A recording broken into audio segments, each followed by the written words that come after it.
Hello, everyone. It's your girl, IFBB Pro, Danielle Willis, with another segment of BNN Now, Rising Phoenix Edition. And I'm so excited that I have a special guest on with me, two-time Rising Phoenix champion, top 3 Olympian of the world, Helle Trevino. Hey Hi, guys. Helle. Hi, how are you, Danielle? Good Good. to be on. Yes, thank you. And I also want to say a special thank you for your contribution during the Europa Pro. I couldn't have gotten some of those updates up and footage without you. So thank you very much. You're very welcome. It's always fun to be working with you. Yes, and I'm excited because this is all for the love of women's bodybuilding and growing this sport, right? The more we work Yeah, together to do that's why this. we're here. We love to talk about it. We love to spread the message, and we love to, connect with other bodybuilding and fitness enthusiasts. Yes, exactly. And this weekend is going to be for all the bodybuilding fans out there. It is the prestigious Rising Phoenix Championship this weekend in Arizona. And so that's why I have Helle on here with me. We're going to sit and talk about some Rising Phoenix things, and we might even make some predictions. So we're going to get right into it. And Helle, go ahead and tell us a little bit about the Rising Phoenix Championship for those who don't know, and the importance of it for women's bodybuilding. Well, yeah, let's start with just a little bit of history. I'll make it brief, but I think it's important for you guys to know where that show actually came from. And in 2015, the Miss Olympia stopped having women's bodybuilding on the show.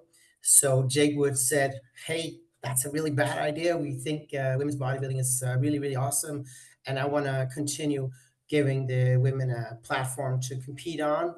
And I'm going to start the show, Rising Phoenix World Championships." So he did. I was in the first one. I've been actually in all of them except from last year and this year. Last year because of an injury, and this year because I am doing a long improvement season to come back stronger. But the Rising Phoenix has continued even after the Olympia has put back women's bodybuilding in. Mr. Jake Wood simply bought the Olympia in 2020 and put the women's bodybuilding back. So now there's two major shows, and they're about 6 weeks apart or something like that. It's an invitational show. So you can only participate in the Rising Phoenix by writing a letter of sort of like a CV, what you got going on, why you should be in the show, and what's your credentials, and then you can potentially be invited to the show. The Olympia, you have to qualify, you have to win a show, or at least be top three from the following from the previous year at the Olympia. That's those rules. But as you will see as we go on talking, there are several people that are in the Olympia that will be competing this weekend. So it's going to be very exciting. Yes, it is going to be very exciting. Just the fact that there are some top competitors that we will be seeing this year, and some Olympians that are going to be returning back to the stage. So it's going to be quite the lineup. As a spectator, okay, who are you looking forward to seeing this year? I'm looking forward to see all the girls.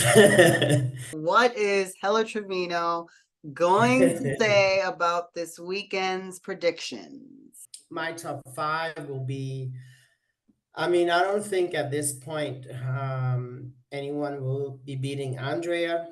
Second place will be Angela Yu for me. She was also second place at the Olympia last year. Third place, I think it's going to be a battle between Sherry Priami and Christina Mendoza. Yep. Um, Amila Ash could kick a foot in there. It all depends on like who really nails it. I think Chelsea Dion also has a really great physique, but I don't think she's going to be in the top five. Michaela Aycock, super shredded, always comes, on point. She's going to be also out of the top five, but in my top 10. Who else going to be in my top 10? Leah Denny, she's been five before in the Rising Phoenix. She has a beautiful physique, nice structure, a bit of a smaller competitor, but it's not always the size that wins. Julia Fury is another one that I see in top 10. She was fourth in Alicante 2 weeks ago. And yeah, she looked really good, just structure wise, muscle wise, good symmetry, good size, but her conditioning lacks. Rishana, Yeah, I of was gonna course, say we haven't. Rishana, she's gonna be right there. I would say fighting for sixth, maybe. Um, she's got a great physique. She just won the Masters Olympia. There, I also see conditioning being a bit of an issue. I would have liked to see her harder at the Masters Olympia, but she also has had time to tighten up more. A wild card could be Melissa Tisch. She was third at, I believe it was the Chicago Pro. She could get in there and do some damage. Melissa Teach, she could definitely be in the top 10. In this division, we're all bringing something different to the table, whether it be our size, whether it be our shape, whether it be our ability to get really conditioned, and it's all going to come down to what the judges are collectively looking for. The ladies next to in the rotation of that top five, that is going to be a tough one to crack. It's going to be interesting to see who has made those adjustments, who's tightened up. And we've already highlighted some of these women in the top five. It's, of course, your structure, your shape, Yes, conditioning, size, the density. obviously plays a role. It's not all of it, but it's all of these things. It's also like how well you present yourself. Talk Do you about hit how the important as poses a posing right? coach, posing can make or break you. It can cost you on competition day. Got some strong contenders, and do you agree with my top five?